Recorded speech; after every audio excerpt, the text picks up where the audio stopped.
Wimpy tonight.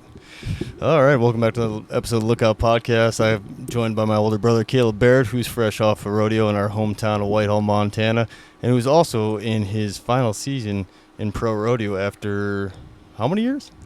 Pro rodeo, let's see, 19 years in pro rodeo. 19 years in pro rodeo. But yep. So that's pro. What's on top, man? I mean, you get well, if you can total, I guess. Yeah, including like getting on bulls in high school rodeo. Graduated in 02, so something like 26 years of rodeoing, I guess. So this is it. That's a long run, my friend. Yeah, it's been a great run, man. Yeah, it's funny, man, because like how the universe all like connects. You know, Bronson called me right as you were pulling up the drive, and he was like, "Man, did you talk to Kaleb yet?" I was like, and I was like, "A little bit," and he's like, "Yeah, man, I wish I had made Whitehall Rodeo. That's where it all began." And I was like, "Yeah, man, it's kind of funny to think about. You know, him and was it Nick Hauser and all those guys from back in the day, and you didn't even have a pair of chaps yet." No, yeah, I had to borrow everything. I just wanted to do it, and had a bunch of buddies that were already rodeoing, and some people that helped me out, and that's rodeo in a nutshell, man. People helping each other out, and yeah, it's great. Yeah, man, and little Rupert action. What, the whistle? Yeah. Hold on one second. Only downside of the cigar gets the old throat dry. Yeah, no doubt. But I got the It's a Boy cigar. Yeah, that's a celebration of our child being born. Lights out. Yeah, we lost one. Oh. Yeah, so we had a baby boy February 27th, and that was a cigar I had bought you a long time ago and finally got to you. It's just how busy rodeo and life is, right? I was just going to say, man, and the crazy thing is it just gets busier, man. Like, if you're doing it right, it just keeps getting busier. That's right. Yeah, it just to be expected. Yeah, man, I love it. Yeah, it's a beautiful thing, and especially, man, I think Bronson was just real sad that he didn't get a chance to go to Whitehall this weekend to catch the rodeo, and it's just such a good way to catch up with all the folks that helped mold us in life, right, man? I mean, like Brady Cogdale, you know? Yeah, oh, man. I think that's the biggest blessing. So this whole year has been, for me, the year of gratitude. I'm just on this farewell tour just to be thankful for everybody that has played a part in my career in rodeo and a huge chapter of my life and an identity. And I've had to also mentally deal with that. That is a bit of my identity that is changing. But Whitehall in particular is awesome because you've got Frontier Days going on at the same time. Yeah. You got the rodeo happening. So, I go back and have a mini reunion of sorts and a family reunion with all of my in-law family. Have a picnic in the park. It's just old school, small town, just everything that I love. And, getting the whole family together, both sides, Smiths and Carries, and it's so much fun to look in their eyes and say, look how much this family has grown. Oh, and man. Just seeing, like Robin and Bun and Mike and Paul, and just the gleam in their eyes, like, this is the legacy, and look how big it is now, and all the cousins, and then seeing, all the Carries there too on top of it. Oh, awesome, dude. man. It was great. It was just, you couldn't ask for a better deal, and then to have a rodeo on top of it, even better. And like you said, Brady Cogdale, big shout out to that guy.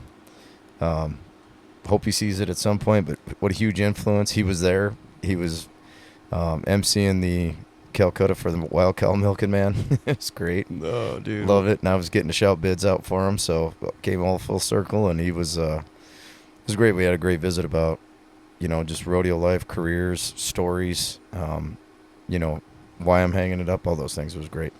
Yeah, and that's part of the reason why I brought him up, is because he'd mentioned something he said to you when he found out that you were hanging it up, and he's like, "What, man? You're doing great, man. You're fighting great. Like, what? You're in your prime or something." I can't remember what he told you, but something along those lines, like, "Man, what are you doing? You haven't lost a step." And I loved your response, man, and that's what I want to talk about too on this. For folks who are also about our age, man, getting towards the end of their career in something that's physical, and you were like, that's why I'm hanging up, man, because I'm not getting run over left and right, Yeah. Because that's the problem. Like, if you hold on too long in any physical sport, man, it starts just kicking your ass. Yeah, it's gonna. Father Time's undefeated, man. Shout out to Corey Mitty on that one. Yeah, man. When I told him, hey, man, yeah, it's getting to be about time. And he just laughed. And he's like, yep, Father Time's undefeated, man. Oh, dude. And that's true. Like, Father Time, he's going to get everybody. And that's great. And that's why, and it's also, I'm at peace with it now. But it's also a concept like, you start this whole deal, you don't think about that whatsoever, you know. But coming to the twilight of my career, I thought, oh, man, I don't want to end on somebody else's terms.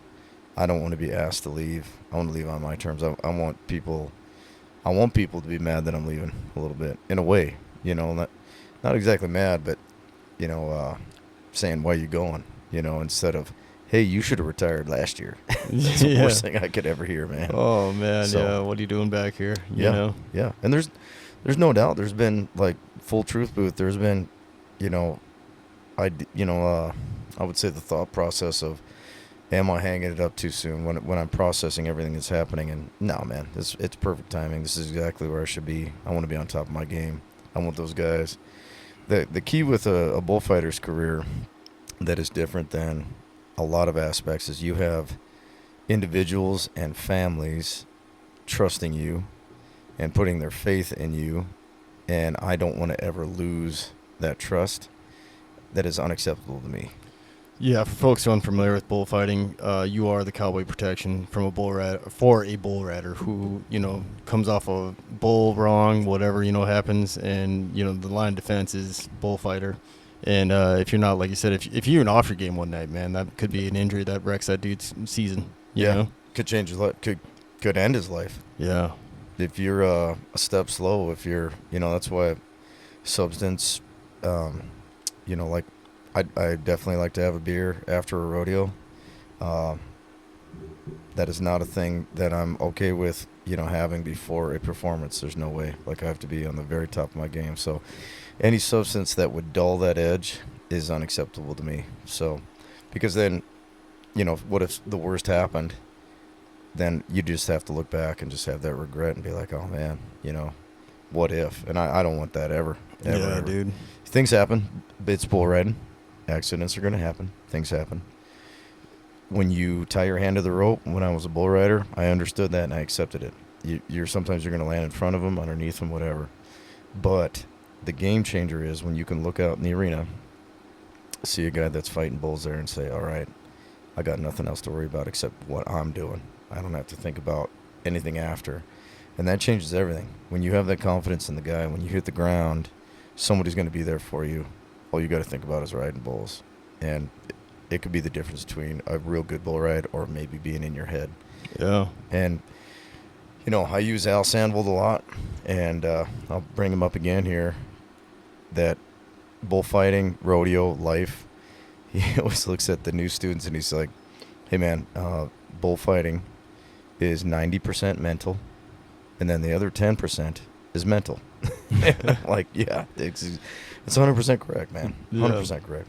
Yeah. Because it is. It's all, if you are mentally engaged, mentally committed, and you are confident and squared away, that will dictate your whole performance. And it doesn't matter. That is a universal success principle. Totally. Yeah, and I think it shows, especially in like Al Sandvold's school and just like folks who get in, bullfighting, like our boy Raymond, he's, dude, yeah. What a great success story. I mean, he started bullfighting. Was he in his 40s when he started? No, Raymond was mid-30s. Mid-30s? Right? Oh, gotcha. So he's a guy. You have Raymond. I'm glad to share a quick snippet on his story. We'll talk about more him definitely in depth, and he's been on. He'll be back on again. Yeah, I'd love to have him back on. Got to have him back on. That guy is a sage. That is the best word I could use for him. He is a sage. He's a wise man. He is a giver to people. But Raymond showed up at a school. I think he was 35, 36 years old, and I thought, oh man, we are gonna kill this guy off. Yeah. But he had a desire and a unwavering need to go fight bulls, and he knew if he didn't go at least put his hand in the ring and give it a shot, he would regret it for the rest of his life. And so we came to the school, and you know what? We became brothers after that. I watched that guy take the most abuse of anybody that whole weekend. so bad that he couldn't even step out of his car to fuel up fuel. So he had the young guys fuel up his vehicle that he was given a ride to. He's stuck in the driver's seat. Yeah, man. He's like, if I get out, I won't be able to get back in. Oh, And we're making an all-nighter back home to Bozeman. So, what a stud. yeah, from Minot to Bozeman, dude didn't get out of the vehicle. Oh, my God. Because he was just black and blue from the waist down, you know? Yeah, and the reason why I was thinking 40 is because of how old we are now, me being 40. And, like, at that time, I mean, I think I just got into smoke jumping. And everyone in smoke jumping was kind of the same as, like, any of those, like, high-intensity, occupations, bullfighting, smoke jumping, all these things that require a lot of physicality. Even, like, trainers, like, I think my rookie bro was 32.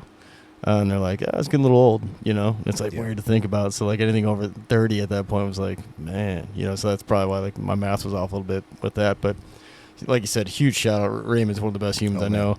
And the reason why I brought him up, too, is the mental game. Like you said, 90% mental and 10% mental, because you also got to figure out your strengths and how you can use them in the arena. And, Raymond's not the fastest guy, but he's one of the damn toughest guys. And he knows, and because he knows he's maybe a little slower on that first step, he's reacting a little sooner than most folks, and he's getting in between when most folks maybe not, because they maybe had that little split second hesitation, Yep. if they had his speed. Yep. But he doesn't have the hesitation. He dives in because he knows that's what it requires. Dude, you nailed it. That is 100% correct. That is. Because I watched him a few times, like, dang, dude. I mean, no delay. Zero hesitation. As soon as there's, like, air between the cowboy's ass and that bull, dude, he's already making a move. Zero hesitation. And that sums up bullfighting. Athleticism in bullfighting is an advantage, but it also can be a disadvantage. It can also prevent you from doing your job correctly. You might be too fast. You might roll through there too hot. Yeah. Bull doesn't even see you. Guess what Al Sanville always told me? You need to slow down. And so, consequently, the later part of my career has been the best part because I'm a lot slower now. I wouldn't say I'm actually physically slower, but I purposefully slow down when I get there to the gap, to that seam between the bull and the rider. I make sure to pause there. When I didn't before, I'd just be flying. But Raymond, that's the deal. You just nailed it. That's why a guy like that, you can't help but have the highest respect for, because there's zero hesitation. There's all commitment. There's nothing but I'm going in there. Doesn't matter. I don't care if I'm going to get hit, whatever. And that's the thing you got to override as a bullfighter. You have to override your natural sense of self-preservation. Exactly, man. He does it in one of the best I've ever seen. And that's why, just from, like, watching him do it, it's like, holy cow, man, that's impressive. Like, he'd get trucked and dust himself off, keep going. He'd save the cowboy and keep making his moves. You know? Exactly, yeah. Yeah, it's super impressive, man. And for folks who don't know, when you were talking a little bit about kind of what goes into bull riding, I guess, more of the mechanics and, like, just little things. Like you said, you're tied in, you got leather glove, you're tied in. You have this thing that most people who aren't familiar with rodeo don't know about. It's rosin. So you're heating up your rosin before you even get on there, right, to get it nice and sticky. So you're essentially glued in there for a hot second, Yeah, that's it. Yeah, you were strapping yourself to anything from, be conservative, 1,500 pounds to 2,200 is the biggest. I think 2,300 pounds is the biggest bull I saw. Raw muscle. Yep, and it's we just had this conversation in Whitehall. It's kind of fun. We were talking about, like, the athleticism of rodeo animals and how amazing they are. And, bucking horses and bulls the same. It came up in college. Like, what do you think the most athletic animal is on the planet? People were talking about lions, tigers, bears. Oh, my. Yeah, oh, my. I mean, which is, it's true. Like, highly athletic. But a bucking bull, man, that is 2,200 pounds that can jump in the air, do a 360, land, and do it again.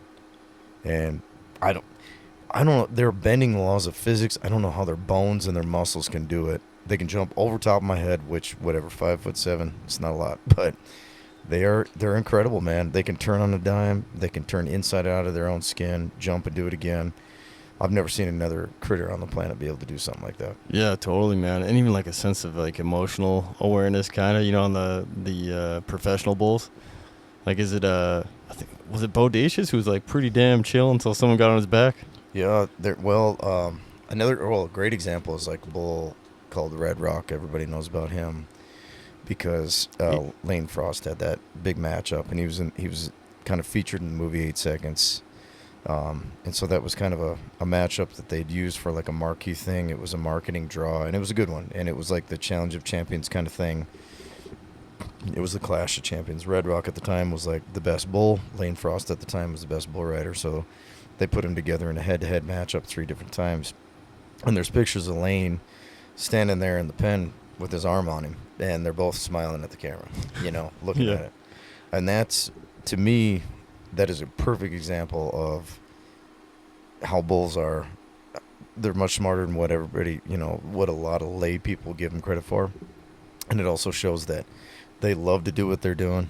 They're not forced to buck. They absolutely love it. They know when it's time to go to work and when it's time to relax, And they know they work for 8 seconds at a time, and they go back and they got food and water and shade, and it's chill. Yeah, like you said, you can see it in the pro circuit, especially watching you throughout, our lives and more in the high school rodeo and stuff where the bulls are just kind of a little more wild and maybe a little more hooky, and they're not going back in the pen. Where you see like in the pro circuit, it's super rare to have one that's coming after the clown or coming after the bullfighters. It's usually like job's done back in the pen, like I said, back out of the arena. Yeah, that's and I'd say that's valid. Pens have evolved now too, where bulls, we have created their own breed, just like thoroughbred horses, quarter horses, bucking horses, all that, and we've created a breed of bull, buck and bull, and they're, certain contractors have really kind of tried to get to that mental disposition of not having the same meanness, but other contractors, they want it because they know that's part of the aspect. They like mean bulls, and so I would agree with you that the majority of pro bulls aren't probably as mean, but there's definitely a couple pens where you better have your hammer cocked because they're going to chase everything that's in the pen. But I'm with you. Younger bulls, high school rodeo, younger bulls, younger riders. This is something that I have said to a handful of guys, and it rings absolutely true. The more you advance in your career, technically, it gets a little bit easier. Now, you are held to a higher standard, so mentally it becomes harder, much harder. But physically, it becomes a little bit easier because you have riders that know what they're doing, so they usually pick better spots depending on where you're at in the event. And then you have animals that are usually easier to handle because you're not dealing with calves, new stuff, stuff that hasn't been to town yet. Where, like you said, once them young bulls, they want to kill everything, and then you got bull riders that are going to usually be in a compromised spot. Yeah, totally. Yeah, come over the front or something, and excuse me. And then even it seems like, and this is could be totally off here, but it seems like the pro bulls, a lot of them are like, I don't need the I'm not wasting my energy on this BS. I did my job. Now I'm going back to chill. Yeah, that's where they're seasoned. They've been down the road. I agree with you. Absolutely. They know when to work and when not to, man. Yeah, they absolutely do. And it's super impressive. I mean, geez, like we were talking about athleticism. All I could picture was Bodacious when he gets up on his front end and, does that crazy maneuver. Was it like a sunfish where he smashes someone's face? Yeah, that's why he got, eventually he was basically asked to leave. Isn't his ass almost like on your head? Like he's so far up and his ass is so arched up from his head, like he's like a U. Yeah. So if you watch Bodacious back in slow motion, you can see.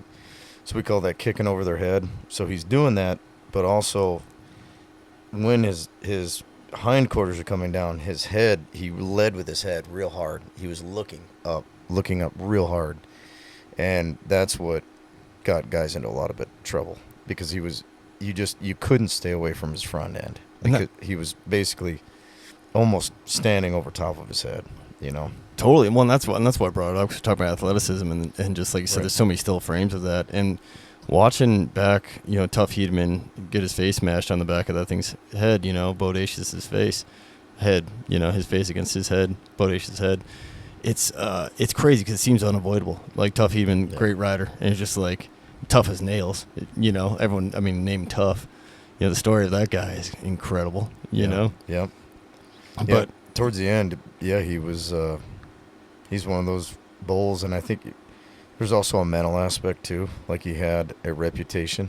There's no doubt about it. Oh yeah. And I think that's why he got removed. He was hurting everybody. Huh? Yeah. He became.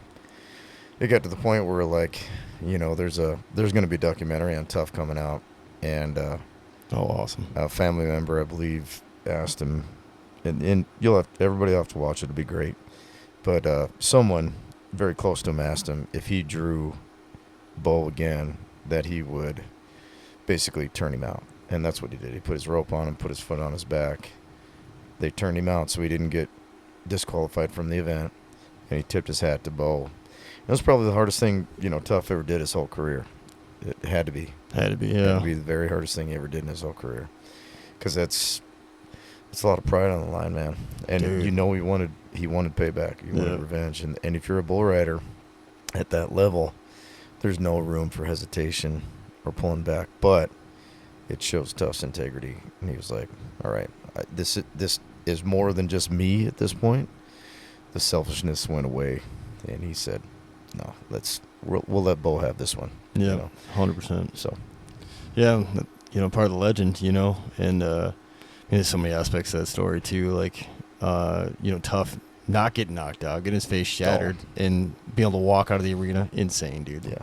Then I'll say this too, Tough, very approachable guy. That's the beauty of pro rodeo. Guys who are multi-time world champions, legends.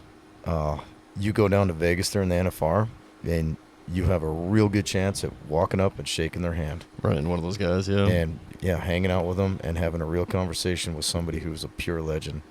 And that also is an aspect of rodeo that I really love, and I'm so proud to be a part of. Yeah, man. Yeah, like, they're just down to earth, man. They just never seem to really lose the roots too much. I mean, I'm sure there's occasional, folks that, it's hard. I mean, you end up being the best in the world. It's hard to let the ego get to you. But, your buddies, and, I'm lucky to call, Richmond, my buddy too, Richmond Champion, great name. But, like, the great podcast that, like, when he was at the top, he's still kicking ass, but, like, when he was at the top of his game, and is it Mooney, right? And a few other folks run a podcast together, and just joking around, man. Yeah. Like, it is just cool cats, man. Yeah, just like normal dudes. You run into Richmond at any point, guy's one of the coolest dang guys you could ever meet. He's completely approachable, great to have a conversation with, fun to sit down, have a cigar, and just have a visit and laugh and talk rodeo stories. He's since hung it up this year at Calgary. What a great career. I'm so proud to know that guy and to say that I've been in the arena with him, both in and out of the arena, and watch his family grow up, and knowing him and Paige, and Forrest, and they're going to have another new one on the way. I saw that, man. That's so stoked for them. Congrats to them. That's so cool, man. So two great humans. They are. They are two winners in life. They are awesome people. Yeah. And I'm so glad.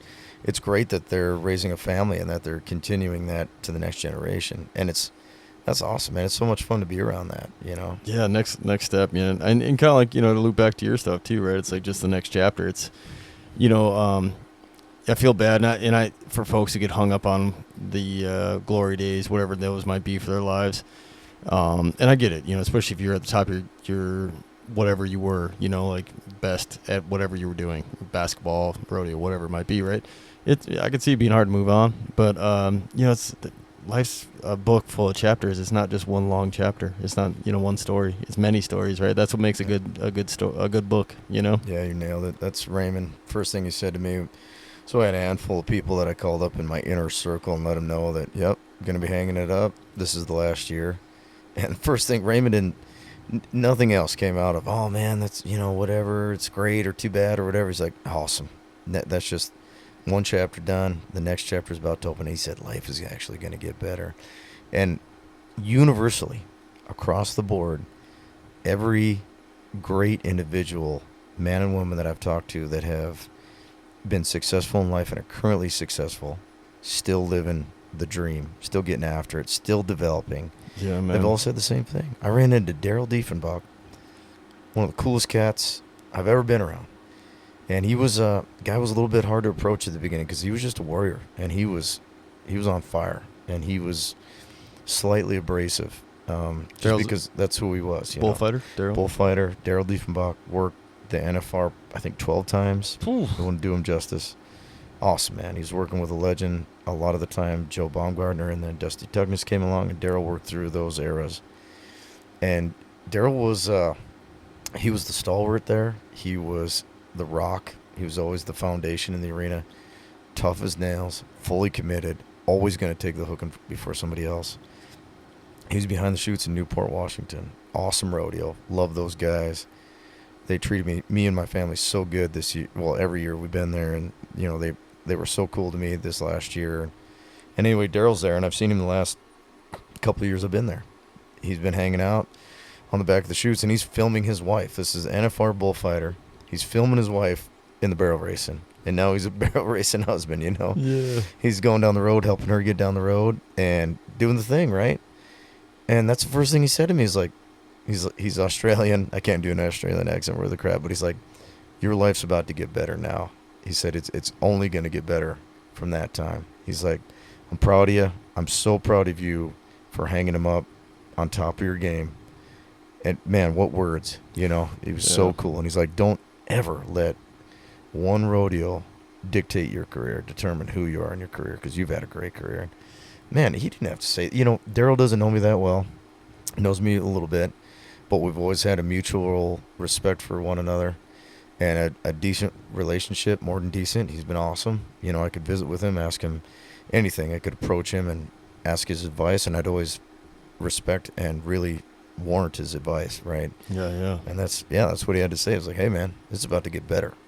So I think that's also, like, it shows that Daryl, too, I think the more selfless you become, the more fulfillment you get in life, right? Because he's there for his wife and his family, Yeah, CJ, who's been on this podcast a few times, man, he's one of the biggest givers I ever met. And he said the more you give, the more you get, right? Like what do you call it? Some kind of principle. And he, says it a lot better. But it's 100% true, man. And like you said, we're doing more. I mean, we put a team together for the putt and pull this year, man. And more of those events and stuff open up once you're, in the next chapter, right? Right, that's right. Yeah, and I'll have more availability for that, right? And now it's my kids' turn too. If they want to go rodeo, if their sports, everything, it's their turn now. They've chased me their whole lives down the rodeo road, and I know they've had a blast, and it'll be a great memory for them. But now it's their turn, So whatever Shauna, the boys want to do, it's their time now, Yeah, 100%, man. Yeah, and that's a transition right there too, because smoke jumping's similar, man. It's a pretty awesome title, bullfighter, smoke jumper, like whatever cool thing you do, man. It's hard to not make it your identity.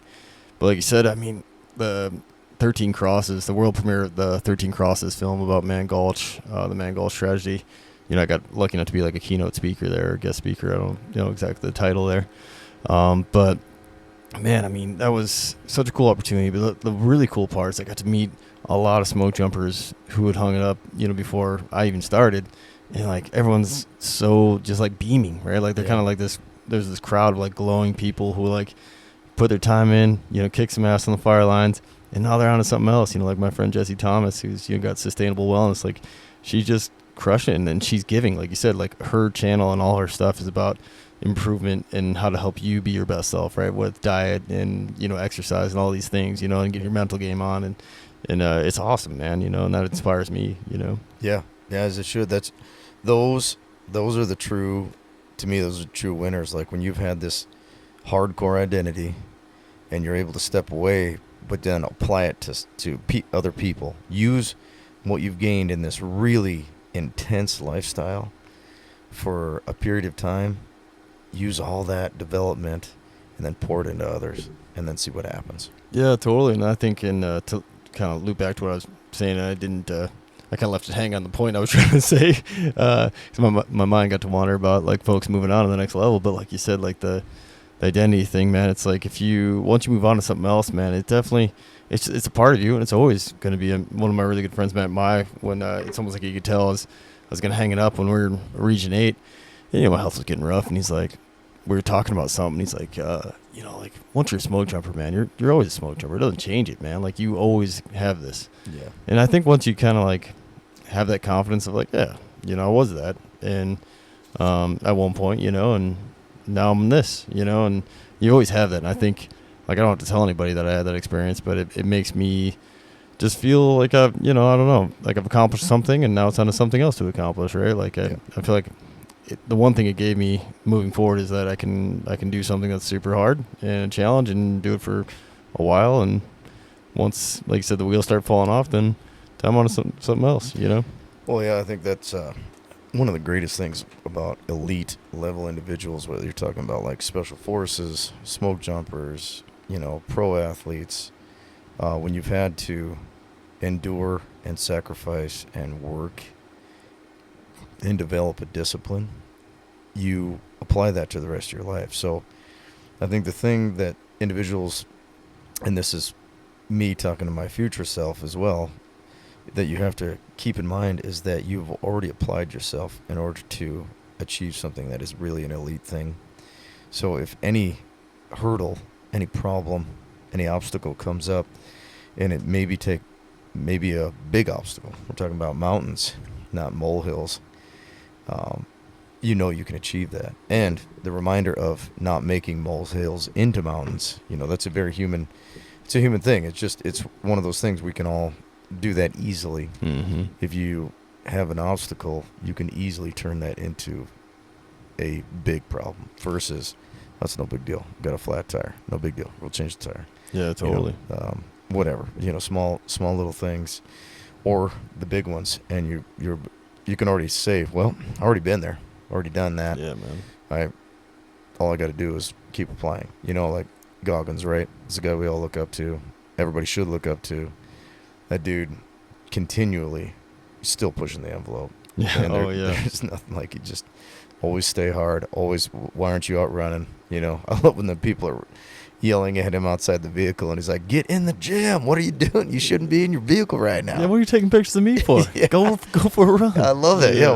Why are you looking at me? Yeah. Go for a run. Why are you not running? I love that. Yeah, totally, man. There's so much method to his madness too, right? Like I remember, like just before we lost our mom, I was going for a run, and I was listening to a recent podcast he was on, and he was like, "Man, this is more than just like staying physically fit." He's like, "It's also my mental game." He's like, if something bad happens, and his example was if he loses his mom, he's like, I'm not going to like fold. I'm not going to be all emotional. I'm going to be strong. I'm going to be strong for her. I'm going to be strong for my relatives, and I'm going to move forward because I'm mentally tough. And that's what I'm building right now for the worst day of my life, which would be, I think he said, when he loses his mom. And it's like, I think that helped me too, like, and I was like running when I was listening to it. I was like, damn.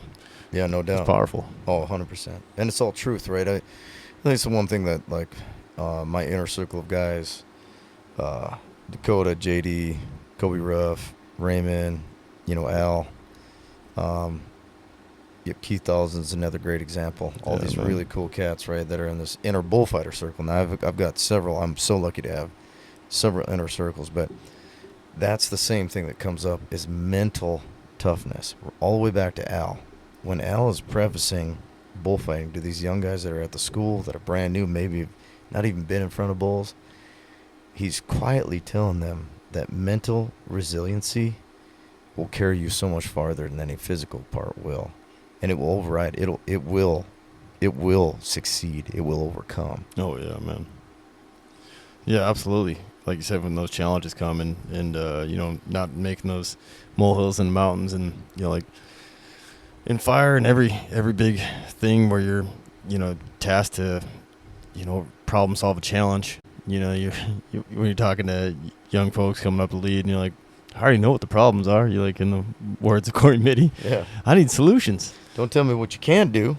Tell me what you can do. Yeah. I love that. Yeah, don't tell me what you can't do. Tell me what you can do. Yeah.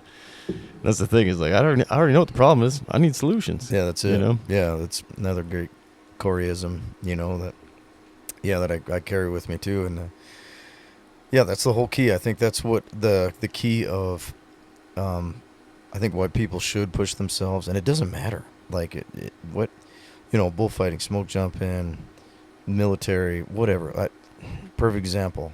One of our best friends growing up, dude just rode his freaking pedal bike from Banff, Canada, to freaking Antelope, Wales, New Mexico, right down to the Mexico border. I was just going to say, which is beyond border to border, because he started north of the border and then finished south on the border. When he first told me what he was doing, I thought, well, you're going from Canada to Mexico. That's gnarly. No, he started deep into Canada. And you know what? All self-supported, yeah, that is the whole mission of, he did the, people will be familiar with this when they hear this podcast, the Tour Divide. I think, riders lose on average, 35 pounds. It takes an average of maybe 25 days to do it. He did it in 21. He killed it. He averaged, I think, 160, 170 miles a day. I rode 60 of it and crippled myself with him. Like, he allowed me to ride with him, which was awesome. And you talk about somebody who's not trained for that. Oh, man. And the mental battle of just achieving that leg with him, the second part of his leg, he'd already ridden 100 miles that day. So that's bananas, right? Oh, dude. And you talk, man, massive respect for a guy like that. Yeah, Like, man. that is just, dude, what an achievement. It's amazing. I got to taste a little piece of it, and it broke me down in a good way. And I woke up the next day thinking, I remember looking at the sun coming up through my tent and thinking, can I wake up and do that again today? And I thought, well, yeah, absolutely I could. And eventually my body would just be like, oh, this is what we do now. Yep. We'll figure it out. That's what it is, man. It's getting to that level. Because I think so many people hang them up before they get to that level, like in any kind of hard training. Once your body, I think it was General Patton said, in order to do something, you got to get the mind to do it first. The body will always follow, but you got to make sure the mind does it, and making sure that you just kind of push through that first couple of days of soreness, and like when it's feeling like you're, what's his name, Sisyphus, pushing the rock up the hill. That's right. Yeah, when it feels like you're just pushing the rock up the hill and it keeps going to the bottom, and you got to start every day pushing the rock again. It's like, well, once that is your every day pushing that damn rock, it's just normal. It's just a day. That's just your day. Yeah. Exactly, man. Yeah, I think that's the whole thing. That's the whole discipline, and that's where, the task will now being making sure that I just continue on the discipline after this. And it's already there. Like, I already know, there's not a doubt. Like, when rodeo ends, the chapter changes, the development never ends. We talked about that in one of the podcasts, that there is no made it. The development never ends. It's continual development every single day, Oh, totally, so man. That's not hard to do. The discipline is the only thing that's hard, and that's not a big deal. You just make it your everyday. Yeah, totally, man. I mean, I just switched gears. I went back to school after smoke jumping because I was too sick to really do anything else. So I was like, well, back at the books, man. I didn't do very good the first time I went. I got a degree, but I was trying to get a doctorate, and all the prereqs for that are way above anything I'd ever done in my life. Yeah. Physics, calc-based physics, calculus-based physics, OChem, anatomy and physiology 1 and 2, and those two alone are gatekeepers for anything in the medical field, especially nursing. I unfortunately got to meet a bunch of folks who are trying hard to get in nursing school, and if you get a B, you're not going to make it. That's the one case where crazy. You can't say C's get degrees. No, you can't. Yeah, because one of the TAs, man, I mean, really knew their stuff, and when I was talking to them towards the end of the semester, and I was like, man, applying to nursing school, what's next? And she was like, I can't get an A in this class, so something else. I don't know what's the next. I was like, wow, that's crazy, because this stuff seems to be better than I can, but then there's all kinds of layers to it. Right? I think she was having a little trouble with the testing.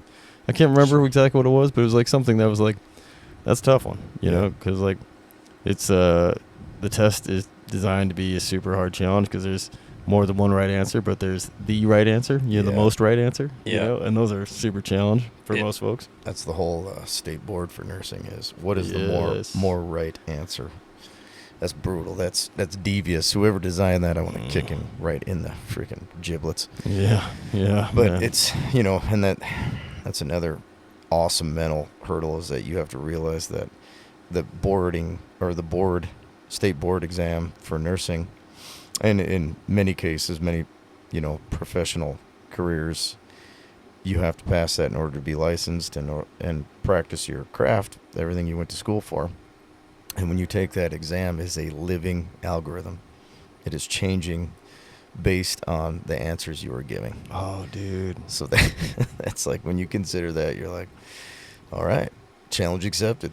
Yeah. Now I got to beat the computer as well as myself. I have to overcome whatever doubts that you have. The material, just know the material, and know that you just have to have the confidence. I will pass this. I will beat whatever algorithm is out there. Yeah, the national exam is for EMT is very similar to that, man. Probably not quite on the same par because I don't think you have to cover as much knowledge. You know, 'cause it's not as much schooling. They go to the condensed course in 6 weeks, so it's not like years. Right.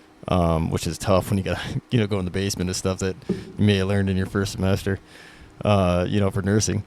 But man, like you said, the algorithm can really mess with your brain. Like, luckily, I'd taken the state test. In the classroom. I think there was like a hands-on portion and a book portion, and I did okay on that. And then actually better on the national, even though I felt like I did worse. But I took it. My instructor, she was awesome. She's like, take it as soon as you can. Like, it's like, don't give any time because you'll start just brain dumping Stay stuff. fresh, man. Yeah. So, and I'm like, okay. So I took it to heart. I took it the very next day in Butte. So the state exam was in Bozeman, where I was taking the class from Katie. I can't blank on her last name, but she was an awesome instructor. Really, really great. So I took it that night. Then I drove back to Whitehall, and this is in the winter, of course. We're, off season for me. Drove back to Whitehall, stayed at our folks' place, got like 4 hours of sleep, had to be in Butte by like 7 the next morning at the, Tech, at Montana Tech, and to take the national exam, which, like you said, was a computer.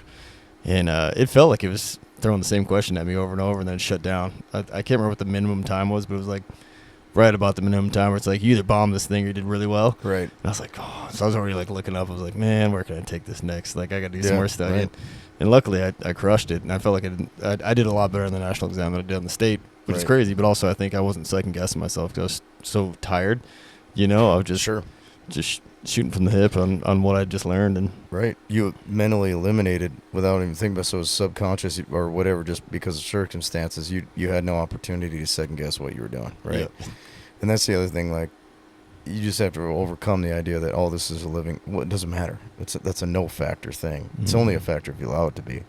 Just know the material. Go take the test. That's period. Right? Mm-hmm. It's easy. But people let it get them, man. They'll be like, oh man, this thing's gonna change based on my answers. Well, yeah, it's fine. Who cares? It doesn't matter. Yeah, and they tell you that, like, if you start getting the similar questions, they start throwing something similar at you that you're not getting it right. So that's why it keeps throwing you one in the same realm, right. And that's what it felt like mine was doing. And maybe it wasn't, but that's just kind of how it felt. And I was like, well, yeah, it's because that's what they tell you, Yeah. And it could be, it couldn't be. I think you just keep it simple, man. That's why I always look at it. Same with fighting bulls, man. It's simplicity. When I walk in the arena, something I'll share with everybody. Right before that first bull rider nods his head of every performance, I just look in there and I just say hips and fundamentals. That's it. All I got to do is watch what that bull rider's hips are doing. It's no different than any other physical sport of human beings. Where your pelvic girdle goes is where your body goes. And that is no different than if you're guarding somebody in basketball, if you're going to break somebody down for a tackle in football, if I'm trying to lock somebody up in basketball, or in hurling. Like any sport, any human physical sport where you gotta hockey be a defender. Hockey, same deal. If I get to, you and I are learning hockey now. If I get to looking at the puck with these advanced guys, they'll dangle me out somewhere, hang the cheese out there. I'll go looking for it. He's gone, and I look like I'm on the ground. I'm on the ice. I look like an idiot. But it's funny when you go to an opponent and you lock your eyes on their hips. You'll see them. It's like the radar's on them, and you're locked in, and they'll get rid of the puck sooner. Oh, totally. I see it happen all the time. Instead of trying to make a move on me, I just lock in on their hips. They just get rid of the puck. Yeah. Because they know, well, you're locked in. And when I don't, they're past me. Oh, they're totally. gone. Yeah, that's exactly what I do when someone locks in on me. I'm like, oh, here you go. You take it. Yeah.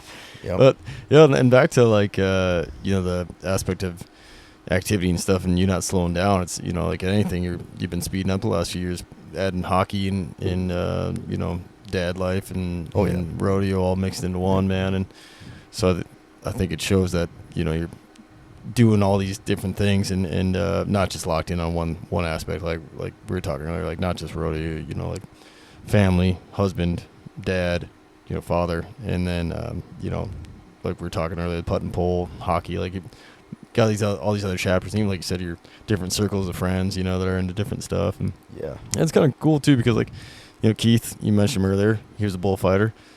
Yeah, I don't think he's doing it anymore, right? No, yeah, he's since hung it up. Yeah.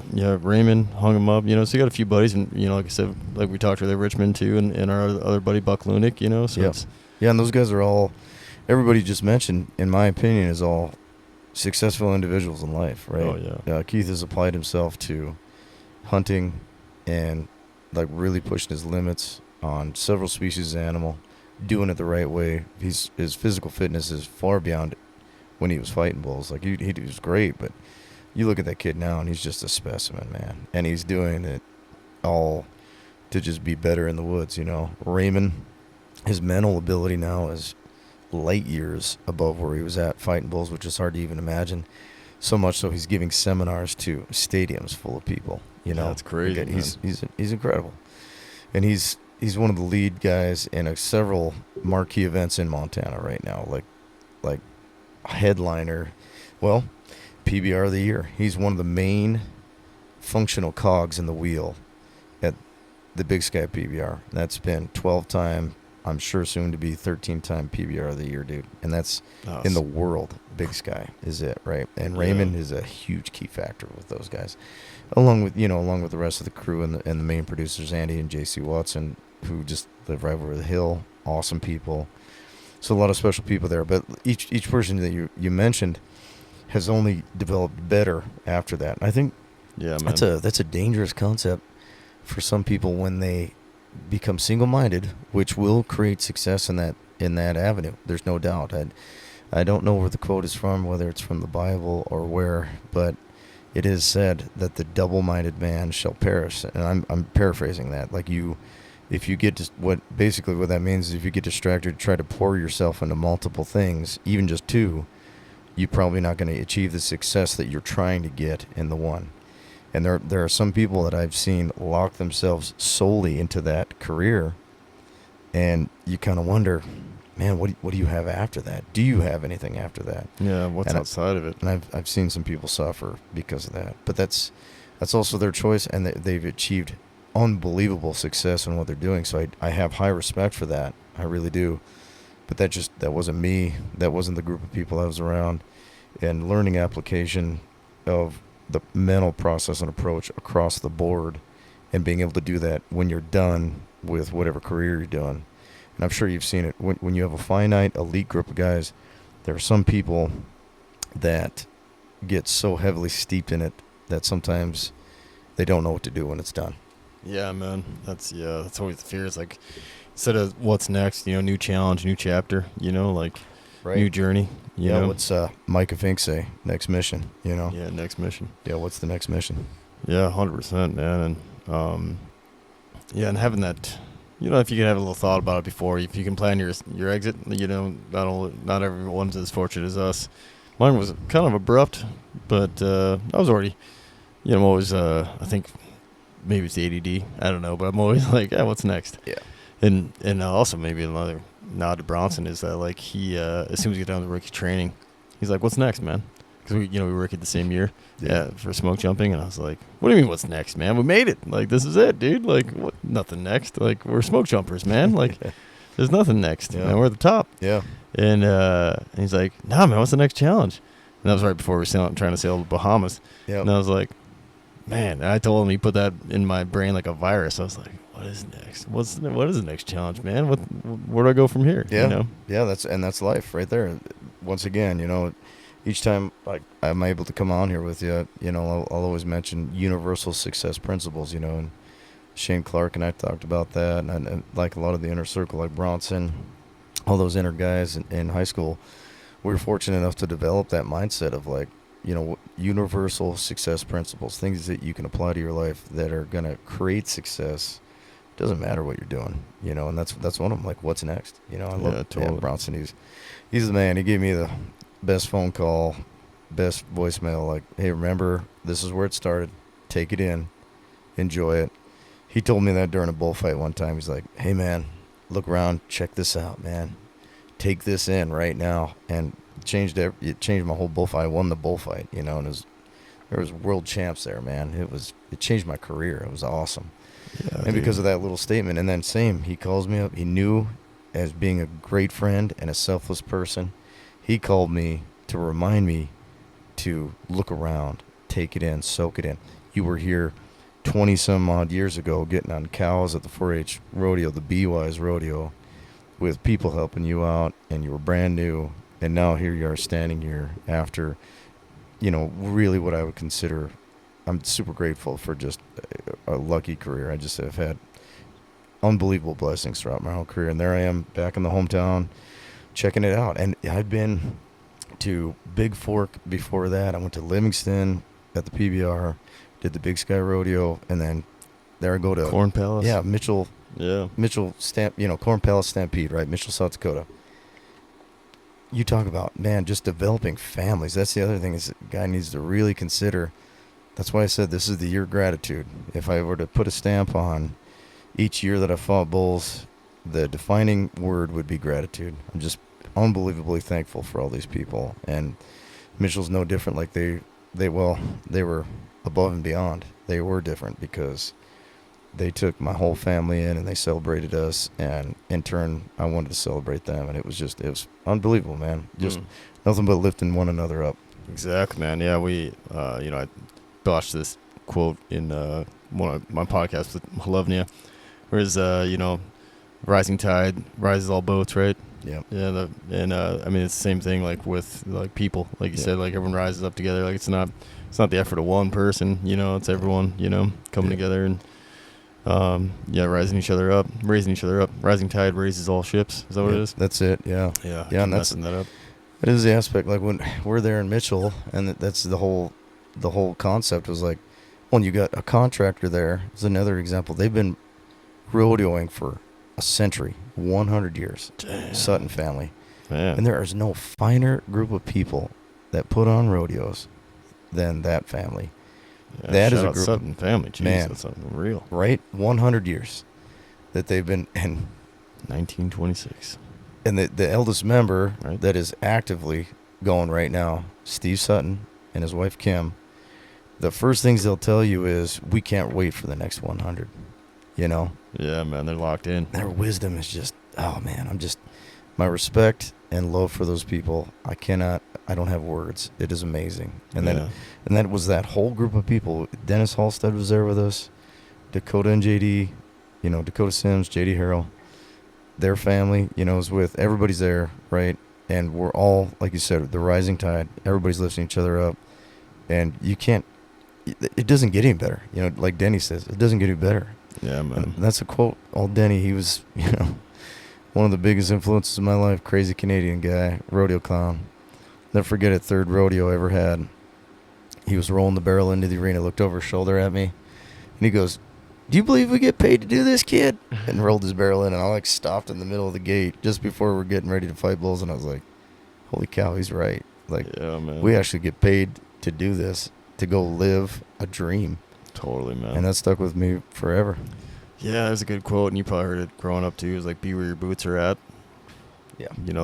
Larry Fleet plugs it in his song called "Young Buck," and it's a great song about being a kid with his dad, or maybe singing about his son too. But I think his dad telling him like they're going to hunt deer early in the morning, and my tag on that is like eyes on the horizon, but be where your boots are at. Yeah.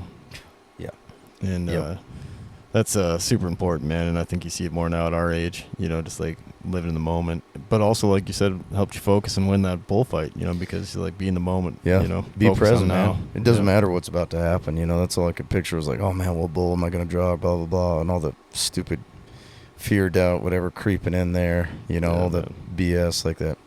I love that great, what is it? The Horned Frogs. Was it Texas? Or no, it's TCU. So TCU's got that great motivational video, and he's like, they talk about that, how all those mental doubt and everything like that. It's every kid, any person should watch that motivational video. The TCU baseball video is so good. So good, man. All the great quotes. But you're right, like, be in the present period, because nothing's going to benefit you thinking about what could happen, because it hasn't happened. And what has happened has already happened, so it doesn't matter. What only matters is right now. Mm-hmm. Yeah, even like in a workout, like that TCU video where they're just like, where you're talking about, it's so easy to pick up your feet, but you're not, And, what was the name of that one video? I can't remember. Oh, I would just look up the TCU motivation video, because when he's talking about picking up his feet, he's saying you're standing in a stream, And all the promises, all the easy way out is if you go back downstream, all you got to do is pick up your feet and you'll float along with everybody else. So the only problem is you're heading upstream. Yeah. So that's the deal. Yeah. You don't got to worry about picking up your feet because you're going against the stream. You're going against the current.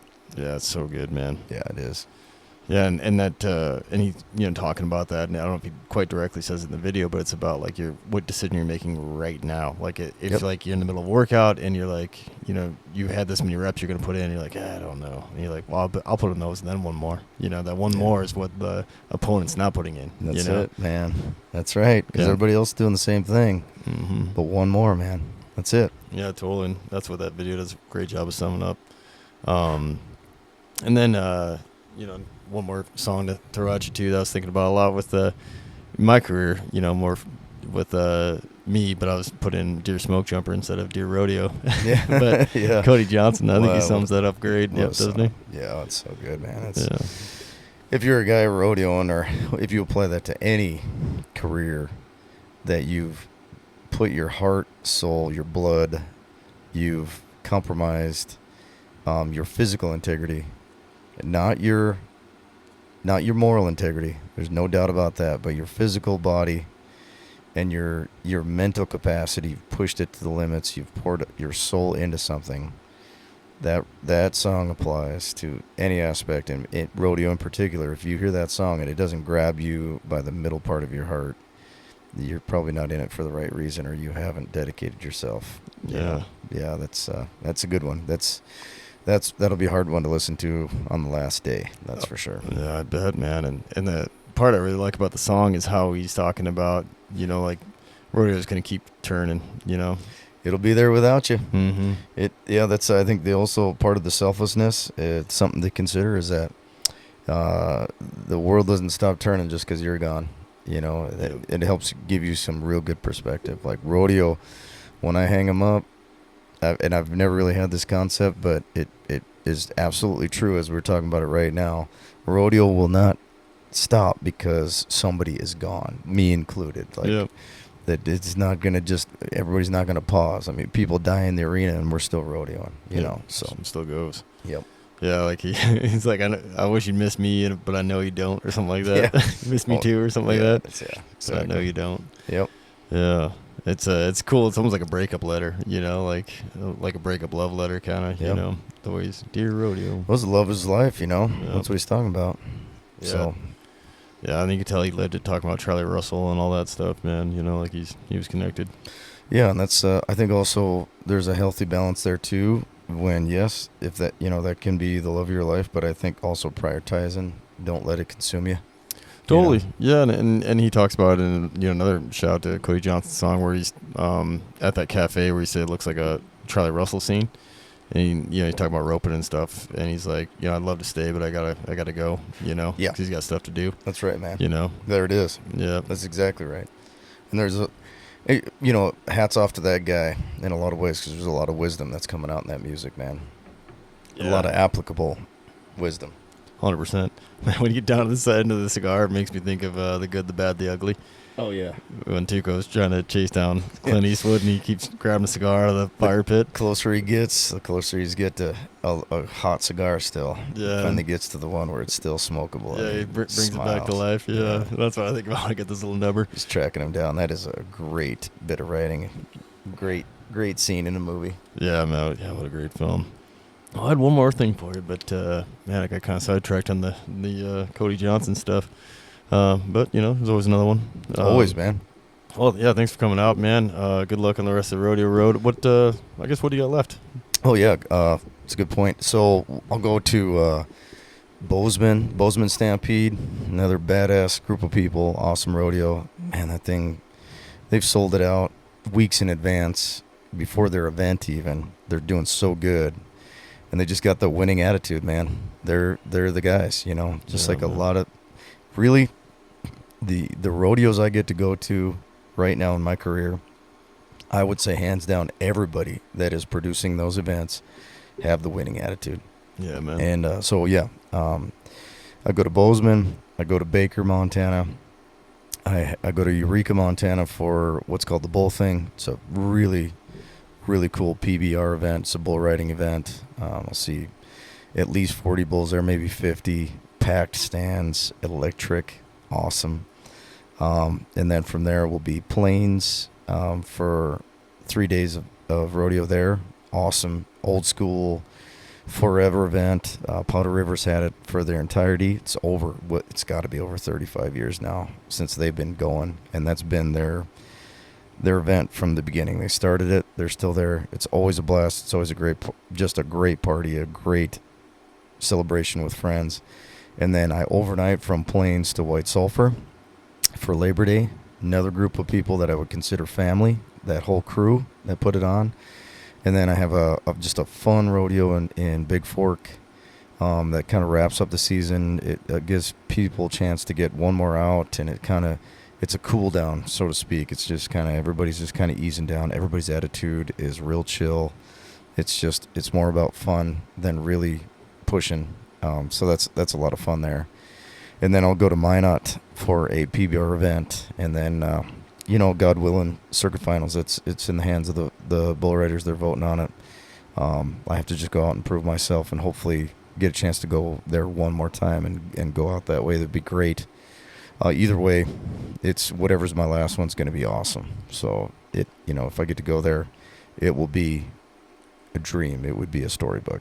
Yeah, man. That'd be awesome. But if not, no worries, man. It's going to be good either way. So, yeah, that's the run out. And like I said, it's just my whole intent every time I go to all these places is to express my gratitude and just be in pure thankfulness the whole time, the whole event, when I'm out there, being present, soaking it in, pausing for a second, look around at the arena, look at the crowd, look at the committee that's putting it on, look at the contractors, my fellow warriors that are out there. Just take it in for a second, because man, 20 years went by, and a guy doesn't do that very often. And when you do, when you take a time to just look around, it becomes deeper.